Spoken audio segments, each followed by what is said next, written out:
Salut, c'est Nurkam, j'espère en tout cas que vous allez bien, parce que moi ça va très bien. Aujourd'hui pour la critique de Thunderbolt, nouveau film Marvel qui est sorti donc la semaine dernière. Je suis allé le voir, j'allais le voir ce matin, 10h30, 10h30, 10h30, 10h30. Nous n'avons plus aucun héros sur qui compter. Mais quelqu'un va bien devoir nous protéger. Je vous présente un être invincible, plus fort que tous les Avengers réunis, et qui sera bientôt connu comme étant le plus puissant héros de la Terre. Ça faisait longtemps que j'avais pas fait une séance du matin, et il y avait personne dans la salle, enfin on était deux, voire on me compte en moi évidemment, deux dans la salle, un mercredi matin, enfin je veux bien que ce soit une séance du matin, mais quand même, on est sur un film Marvel. Quand même, Marvel à l'époque c'était quand même un studio qui était un argument de vente, en fait. Voilà, tu pouvais faire, enfin, ils pouvaient faire tout et n'importe quoi, ils pouvaient adapter tout et n'importe quoi, n'importe quel personnage, et on allait voir ce film. C'était un événement, chaque Marvel était un putain d'événement, ce qui n'est plus le cas à l'heure actuelle, parce qu'il y a eu des échecs, hein, du The Marvels, du Captain America Brave New World, enfin voilà, Marvel c'est un peu dispersé un peu partout, on sabotait quelques films, on sabotait quelque chose. Et on continuait quand même à faire leur humour de merde, on a un peu diminué ces derniers temps, mais Thunderbolt n'échappe pas à la règle. C'est vrai qu'il y a des moments où putain l'humour me fatigue, mais c'est pas de l'humour qui fait rire, c'est ça le problème. Parce qu'en fait je suis pas contre l'humour, je dis encore, il peut y avoir de l'humour partout. Quand c'est bien dosé, la trilogie Nolan, il y avait de l'humour. Et ouais, c'était subtil. Ça passait comme ça, les blagues avec Alfred, tout ça, c'était subtil. Ça arrivait pas quand il le fallait pas. C'est ça la différence. Et voilà, bon, il n'y a pas que ça, hein, ils ont quand même détruit aussi certains personnages, hein, dans ce MCU, mais bon, on va parler surtout donc de Thunderbolt. Sans spoiler pour commencer, je vais éviter de vous spoiler comme a fait Marvel avec sa campagne marketing. Putain, carrément, le twist, enfin le twist, je sais pas si je peux appeler ça un twist, mais un peu twist final a été dévoilé, ça a été l'argument marketing, ce petit astérix qui est à côté de Thunderbolt. En fait on sait la véritable signification de ce titre, voilà, de cet astérix. Mais je vous en dirai pas plus, parce que si vous avez évité tous les spoils, bah je vous en dirai pas plus. Voilà, je vous en parlerai dans la partie spoiler. Du coup, Thunderbolt, de quoi ça parle? On retrouve Valentina d'Allegra des Fontaines, qui est un personnage qu'on a déjà vu dans plusieurs programmes, notamment Falcon and the Winter Soldier, qui est donc engagé plusieurs personnages qu'on a vus précédemment dans d'autres programmes, Black Widow ou encore Falcon and the Winter Soldier, Ant-Man and the Wasp. Voilà, des personnages donc qui vont être engagés par elle pour aller détruire un bunker où il se cache donc plusieurs projets, des dossiers aussi sensibles qui pourraient donc l'accuser de quelque chose de très grave sur des expériences qui ont été faites, donc le projet Sentry. Ces personnages-là n'ont aucune connaissance sur le fait que en fait chaque personnage vont être engagés mais en solo, tous un par un dans leur coin, pour au final arriver dans ce bunker et s'affronter tous ensemble pour au final faire équipe. Et puis voilà, les Thunderbolts vont être donc créés de cette manière-là, même si en fait je m'attendais plus que ça soit une sorte de Suicide Squad, mais c'est pas trop le cas. C'est ce qu'on va voir. Bref, que vous dire donc des personnages déjà? C'est des personnages qui, enfin quand tu vois l'affiche, enfin moi personnellement, c'est pas des personnages qui vendent spécialement du rêve. Voilà, c'est ce que j'avais dit pour le casting de Avengers Doomsday, parce que oui, les Thunderbolts seront présents dans Avengers Doomsday. C'est des personnages, franchement, tu trouves pas qu'ils ont les épaules forcément pour incarner des Avengers. Alors Bucky, ça a déjà été le cas, et Bucky, bon, Sebastian Stan a un charisme monstrueux, il va encore le prouver dans ce film, hormis que, je vais vous spoiler cette blague, hein, hormis que il nettoie son bras bionique dans le lave-vaisselle. Voilà. Il fallait vraiment, c'était important de nous montrer ce genre de choses. Voilà, de nous montrer, mais comment Bucky lave son bras? Eh ben dans un lave-vaisselle. Voilà. On retrouve de l'humour à la Marvel. De l'humour qui me fait pas forcément rire. Même s'ils abusent pas trop sur cette blague, mais en fait ils te la montrent tellement en gros plan, tu sais, ils tirent le tiroir du lave-vaisselle, puis tu vois son bras qui est là posé. Ouais, bah ok. Eh ben allons-y. soyons fous. Mais hormis ça, heureusement, Bucky est charismatique et quand même iconisé dans ce film. Et vraiment, quand tu le vois, il est cool, il est très très cool. Et il y a une bonne alchimie entre tous les personnages. Ouais, on retrouve US Agent aussi, qui est là, que aussi j'ai de plus en plus apprécié dans ce film. Voilà, on apprend un peu plus sur son passé, tout ça, ce qui pas trop non plus, mais sur un souvenir qui lui est un peu dérangeant, un souvenir qui est un peu dur. Vous allez comprendre déjà en plus pourquoi on revoit ses souvenirs. Ça, je vous en dis pas plus. On a le Red Guardian, Alexei, qui est toujours aussi lourd. Mais bon. Après, voilà, c'est le perso, voilà, le Captain America russe, soviétique, qui, en fait, parfois il peut être attachant, mais alors d'autres fois, à un moment donné, quand il sort de sa limousine, là, et qu'il commence à crier « Papa est là, papa est arrivé !» En plus, il crie vraiment comme un abruti, quoi. Et puis, par moment, l'humour est un peu forcé, c'est surtout avec lui. En fait, c'est le gros comique qui est là et qui parfois fait un peu chier. Je vois pas le cacher. Mais on a quand même Florence Pugh qui est excellente en Yelena Belova, que j'avais déjà apprécié dans Black Widow. C'était un peu le passage de flambeau de la nouvelle Black Widow, qui fait parfaitement son rôle. Encore une fois, à l'écran, elle est géniale. Ouais, y a pas de problème. Elle a une scène d'ouverture là qui m'a fait penser un peu à Daredevil, parce qu'elle va combattre plusieurs mecs dans un couloir. C'est un peu en plan séquence, on va dire. Et ça, c'était plutôt cool. Hein. Même les chorégraphies de combat sont très très bien. Et on a deux autres persos là qui sont en fond. Ah, qui sont tout derrière les 4 persos, là, tu vois.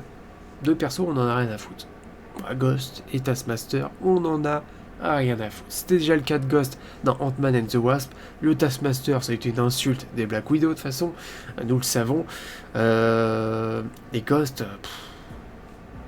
on s'en fout. On s'en fout. Voilà. Il faut toujours des membres dans une équipe où on en a rien à foutre. Bref, on a quand même le gros antagoniste du film. Alors déjà Valentina, qui je trouve fait toujours bien son rôle. Hein, voilà, elle est détestable. Enfin, je trouve que l'actrice ils l'ont bien choisi pour être un personnage assez détestable, qu'on a envie de. Tu te dis elle a pas de pouvoir, mais la fille elle a tout le contrôle. Voilà, elle a plein de magouilles, plein de trucs. Un peu comme une Amanda Waller. Hein, j'ai l'impression de revoir un peu la même chose. Mais ouais, elle est. Tu te demandes comment ils vont l'arrêter, on va dire. Surtout qu'on a ce fameux Void qui est présent, donc ce Void qui est cette espèce d'ombre qu'on ne voit pas, qui est très bien mise en scène. Et ça, c'est un personnage, c'est le personnage le plus intéressant de ce film, parce que oui, c'est ce qui nous intéresse, on va dire, le plus. Hormis que j'aime bien cette équipe, voilà, cette équipe, même avec la fin, on s'attache de plus en plus aux persos, on s'attache de plus en plus à leur groupe, leur petit groupe qui est très intéressant, enfin très sympa à suivre, on va dire, malgré leurs blagues qui ne font pas souvent rire. On a un groupe que moi j'ai trouvé plutôt sympa. Et justement, ça rassure un peu plus pour Avengers Doomsday, même si j'ai du mal à les voir quand même en tête d'affiche, tel un Captain America ou un Iron Man. Mais bon, après ça c'est une autre histoire. Mais le méchant, voilà, là c'est... je peux pas trop en dire sur lui, mais ça, c'est le plus gros point positif du film. La manière dont, déjà, la menace sur New York. Retour de New York. Voilà, pour moi, les héros Marvel, ils ont besoin d'interagir dans ce New York. D'ailleurs, on se demande, parce que vous allez voir l'ampleur quand même de la menace, parce qu'on a tout New York qui est recouvert, on le voit dans le trailer, hein, qui est recouvert de cette espèce d'ombre. Et à partir de ce moment-là, il va falloir arrêter de me dire que Spider-Man est parti dans l'espace. Parce que bon, au bout d'un moment, ça il est forcément quelque part. Ou que Daredevil est parti en vacances avec She-Hulk. Faut arrêter de se foutre de moi. Là, franchement, il doit être quelque part. Ils doivent être dans le coin, je ne sais pas où. Mais voilà, la menace, tu la sens présente. Il y a des civils en danger et il y a des civils qui vont être sauvés. Ça, je vous le dis tout de suite. On a enfin ce côté héroïque, super-héroïque, qui est tout simple qu'un super-héros sauve les civils. Voilà. Je pense avoir à peu près tout dit en partie sans spoil. Voilà, est-ce qu'il faut aller voir le film ? Moi je vous le dis, il fait partie des meilleurs films de la phase 5, c'est clair. On retrouve ce côté un peu espionnage, si vous avez aimé les Captain America, on retrouve ce côté-là, avec ce film. Et puis voilà, c'est des personnages qui, au premier plan, n'étaient pas forcément intéressants. Quand tu penses que Alexei et Yelena font partie un peu du flashback de la vie de Black Widow, tu te dis à quel moment des persos comme ça... Quand tu dis, on a l'impression que c'est un peu les déchets de chez Marvel, parce que c'est des personnages qui sont apparus dans des programmes qui n'ont pas forcément marché. À part Falcon et the Winter Soldier, qui est très cool, voilà, Black Widow, le film n'a pas forcément marché, en plus il sortait en plein Covid. Ant-Man and the Wasp, bon, c'était le film qui est entre Infinity War et Endgame, donc c'est un peu pour ça qu'il a marché, mais sinon le film est tellement oubliable, tellement nul à chier, c'était une passerelle, voilà, uniquement pour teaser la scène post-crédit, mais sinon le film, on en avait, mais alors rien à foutre, c'était d'une puissance monumentale, et puis retrouver Ghost qui pour moi sort complètement de nulle part. C'était histoire de dire, allez, on a besoin d'un personnage en plus, hop, on va te ramener une méchante qu'on a complètement oubliée, que tout le monde a oublié, et qu'on va se dire, il faut la mettre quelque part, il faut pas l'oublier. US Agent qui est quand même plutôt intéressant. Voilà, je me suis un peu plus attaché avec le perso. Mais hormis ça, Thunderbolt reste quand même un plutôt bon film. Si vous n'êtes pas fait spoiler cet argument marketing, je trouve que la manière dont c'est amené à la fin, c'est assez... brusque. En fait, c'est même assez drôle. Mais dans l'ensemble, voilà, c'était un très bon film. Il y a quand même des enjeux, on les ressent. Voilà, c'est un très bon film. C'est un film pas mal. Enfin, j'ai pas envie de dire c'est le plus grand film de super-héros, parce que c'est pas le cas.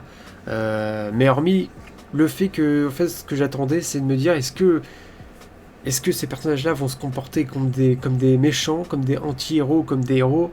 On sait pas trop. Voilà, est-ce qu'à un moment donné, ils se comportent comme des héros? D'autres moments, on a l'impression que c'est plus des anti-héros. D'autres moments, tu te dis c'est peut-être des méchants. Au final, il y a une forme de rédemption. Mais ça, c'est un peu bizarre vu en fait ce qu'on a vu avant. Tu te dis, tu comprends pas trop peut-être leur comportement. Voilà, mais bon, après, tu te dis, bon, allez, c'est comme ça avance, il y a une évolution, et puis voilà.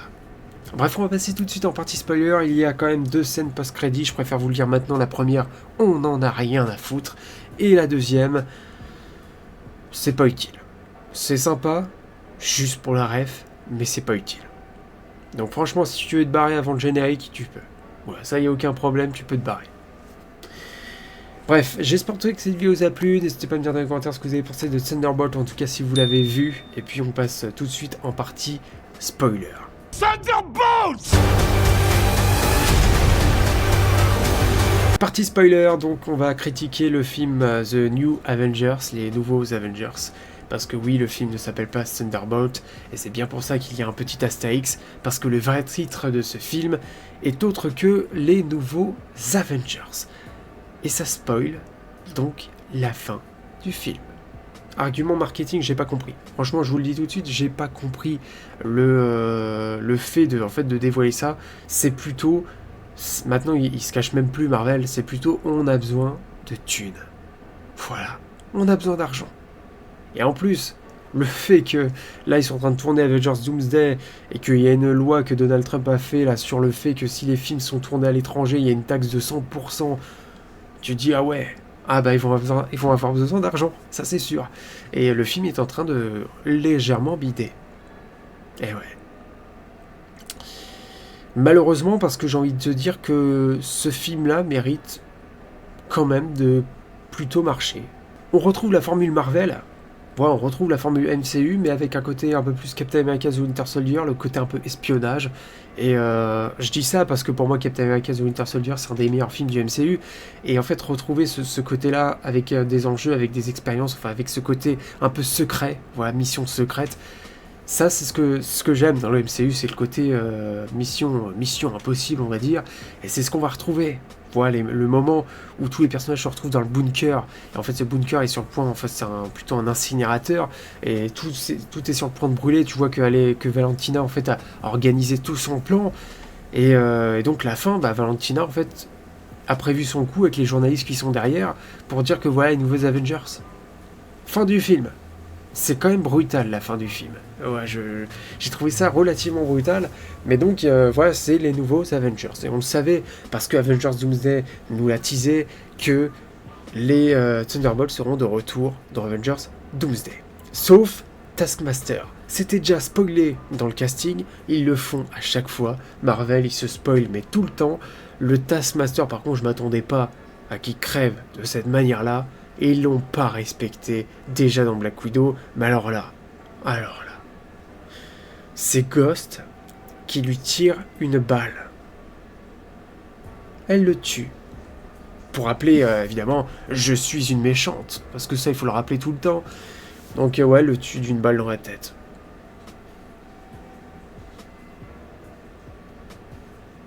Elle a tué le Taskmaster. Enfin, je dis le, mais c'est la Taskmaster, parce que c'est une femme.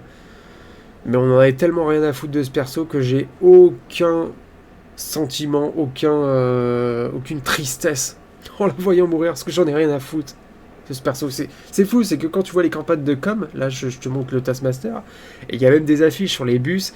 En fait, le Taskmaster, il faut bien voir qu'en fait, là, elle est coupée en deux. Tu la vois pas, presque pas, pour te montrer à quel point le personnage, en fait, il a aucune utilité dans ce film. Hormis quelques scènes de combat, et même dans Black Widow, les scènes de combat étaient pas mal avec Taskmaster. Mais alors putain, on en a rien à foutre de ce perso. Et donc on va la tuer. Voilà. Fin de l'histoire. Qu'est-ce que je voulais parler je voulais parler un peu évidemment de Sentry, ou à Sentry Void. L'acteur est super, le personnage est super. Là franchement c'est le point positif de ce film. C'est un personnage qui est surpuissant, c'est une sorte de Superman, parce que j'aime bien appeler ça ce genre de personnage là, qui est surpuissant avec une cape. Et ouais, ces moments là où les Thunderbolts vont l'affronter, enfin ils vont affronter d'abord Sentry. Et encore une fois, pourquoi faire une blague de merde sur ses cheveux? Ah, tu t'éteins les cheveux, mais putain, on s'en fout. T'as pas besoin de faire ça. Le gars est relativement charismatique, je trouve, en tout cas dans son costume. Il est relativement cool. Et voilà, il débarque, il va t'anéantir les Thunderbolts. À un moment, il va carrément arracher le bras de Bucky, le frapper avec et tout. Ouais, les scènes sont relativement violentes, sans te montrer forcément du sang, parce que c'est un film Marvel, doucement quand même. Enfin, c'est pas un film Marvel violent, on va dire. Mais quand même, les scènes de combat sont très cool, et cet affrontement-là, ouais, je l'ai adoré. Ouais, c'est vraiment... De toute façon, les scènes de combat sont géniales. Et ce Sentry, ce personnage-là qui a tout oublié apparemment, qui donc a été créé par notamment Valentina, voilà, avec ses expériences, qui, en fait, ces expériences-là, c'était... ils avaient pris plusieurs personnes pour les rendre surpuissantes. Voilà, c'était juste améliorer l'être humain, en fait, tout simplement. Mais apparemment, toutes les personnes qui ont fait cette expérience-là sont tous morts, sauf ce Bob, ce mystérieux Bob, qui s'appelle... il s'appelle comment déjà? Robert, un truc comme ça, ouais, je crois. Et enfin, on l'appelle Bob. Et ben, lui a survécu. Et donc, alors c'est vrai qu'il est mystérieusement enfermé dans ce... Enfin, on le voit pas, mais il est enfermé au début, dans ce bunker, dans cette espèce de cercueil. Et puis d'un coup, en fait, il va se réveiller, et puis il va se retrouver avec les Thunderbolts. Le début va être relativement chiant en humour. Franchement, l'humour va pas arrêter. Et au bout d'un moment, ça va devenir un peu lourd. Voilà, les moments où ils veulent s'échapper. Voilà, ça va être un peu chiant. Moment où, carrément, en fait, c'est Bob, il a envie d'éternuer. Et la blague va continuer un peu. Même avec Alexei, mais alors lui, c'est le plus lourd de tous. Quand il reste chez lui, qu'il se lave les dents avec du liquide vaisselle. Ouais, il y a des moments, franchement, je suis pas venu voir une comédie. Voilà, c'est ça. Mais heureusement, c'est vrai que le film, par moments, il arrive à être, notamment sur sa fin quand même, où tu sens les enjeux. Parce que oui, New York, enfin, on est de retour dans New York. Eh ben, New York, voilà, va être pris sous cette menace du Void. Parce que là, quand tu vois Sentry, il se transforme en Void. Et il est très très bien filmé, parce qu'en fait, tu vois pas son visage. Mais en fait, on a l'impression que la lumière n'arrive pas à l'éclairer. C'est super bien fait, enfin, je trouve. Et voilà, quand il transforme tout le monde en ombre, tu vois l'ombre qui avance dans New York, t'as tout New York qui est pris sous l'ombre, et en fait les gens sont envoyés dans une espèce de parallèle, on va dire, monde parallèle, où ils sont en train de revivre un souvenir qui a été le pire souvenir dans leur vie, voilà, tout simplement. Et c'est ce qui va être le cas de Yelena, qui va réussir à combattre son souvenir, et puis les Thunderbolts vont venir la rejoindre dans cette espèce de monde parallèle, où ils vont tous réussir à combattre donc Void, à ramener donc Bob à la raison. J'aime bien ce côté parallèle combat, un peu différent d'habitude. Ils vont pas se taper sur la gueule comme d'habitude. Ils vont plutôt essayer de raisonner Sentry et essayer de le ramener à la raison. Voilà, tout simplement. Et puis essayer d'être dans un autre monde parallèle, moi je trouve ça plutôt sympa. Il y a de l'idée, il y a un peu d'idée et il y a un peu de, je vais pas dire renouveau, mais ouais, on essaye d'explorer d'autres choses, d'amener un combat final d'une autre manière, même si ouais, on a le côté quand même super héroïque qui sauve des personnes, je vous l'ai dit tout à l'heure, mais on sauve des citoyens, putain, mais qu'est-ce que ça fait plaisir, la scène est géniale, parce que voilà, t'as des gens, t'as des civils en danger dans New York, voilà, New York qui se fait très souvent attaquer, quand même, la tour des Avengers, donc, est devenue le QG de Valentina, bon, on va retrouver donc la tour, après beaucoup d'années, on se demandait ce qu'elle allait devenir, moi j'espérais qu'elle devienne Oscorp, mais ça n'a pas été le cas. Et ce que je disais, donc, c'est que tout New York est envahi par cette ombre. Je me demande si on va en parler dans Daredevil. J'ai toujours pas vu Born Again, mais un truc comme ça peut pas passer inaperçu. Voilà, au bout d'un moment, il faut arrêter de se foutre de moi, c'est ce que je disais tout à l'heure. On va pas me dire que Daredevil est parti avec She-Hulk en vacances ou que Spider-Man est parti dans l'espace, parce que là, j'aurais du mal à y croire. Voilà, donc la fin, bah ouais, ils sont présentés comme les nouveaux Avengers, mais enfin pas volontairement, parce que c'est Valentina qui a tout prévu, évidemment. Bob sera de retour, enfin Sentry sera de retour dans Avengers Doomsday, j'ai très très hâte aussi de revoir le personnage, même si il va nous le dire dans la deuxième scène post-crédit que il peut pas revenir Sentry, parce que sinon c'est Void qui reprendra le contrôle, et c'est pas ce qu'il a envie. La première scène post-crédit répond à la blague d'Alexei sur le fait que les Avengers, ils vont peut-être avoir leur... il aimerait bien avoir son visage sur des paquets de céréales avec des jouets, et puis là on va le voir dans un supermarché. Voilà, il y a l'équipe des Thunderbolts qui est sur les paquets de céréales, et puis il y a une femme qui va vouloir acheter des céréales, et lui il va se mettre à côté d'elle. Putain, c'est relativement chiant cette scène, j'avais pas besoin de ça. Et la deuxième scène c'est pareil, on rigole avec Alexei qui a un t-shirt, et c'est juste qu'il y a un vaisseau qui va rentrer dans l'espace près de la Terre, et ce vaisseau vient normalement d'une autre dimension, et sur ce vaisseau là, alors moi je me suis dit c'est peut-être les X-Men, mais au final non, il y a le logo des 4 Fantastiques, évidemment. Donc les 4 Fantastiques qui arrivent qui vont arriver sûrement sur cette Terre, qui vont aller rejoindre donc les Avengers dans Avengers Doomsday. Voilà, le logo m'a fait plaisir, mais c'est une scène qui est vraiment pas utile, ça c'est sûr. Mais on voit en fait que les personnages ont des logos d'Avengers sur leurs vêtements. Donc je me dis que c'est peut-être une scène qui a été faite pendant Avengers Doomsday, ça serait pas impossible. Je ne sais pas. Voilà, ouais, c'est peut-être une scène du film, parce que ça ils l'ont déjà fait, Marvel. Je me rappelle dans Ant-Man, je crois que c'est le premier Ant-Man, il y avait une scène de Captain America Civil War, qui était justement dans le film. Donc c'est pas impossible que ça soit ça. Hormis ça, les costumes. Red Guardian c'est Red Guardian, hein. US Agent c'est US Agent, à part son bouclier où il n'y a plus rien qui est affiché dessus. Les costumes, le Taskmaster, le costume est dégueulasse. Et en fait les costumes... Alors, parfois c'est vrai que sexualiser les femmes c'est un peu chiant tout le temps de les sexualiser, ça fait un peu différent. Mais là franchement les costumes, le costume de Yelena, on a l'impression que c'est un costume de peintre. On a l'impression qu'elle va faire du paintball. Ouais, du paintball. J'ai l'impression que c'est une combinaison de paintball.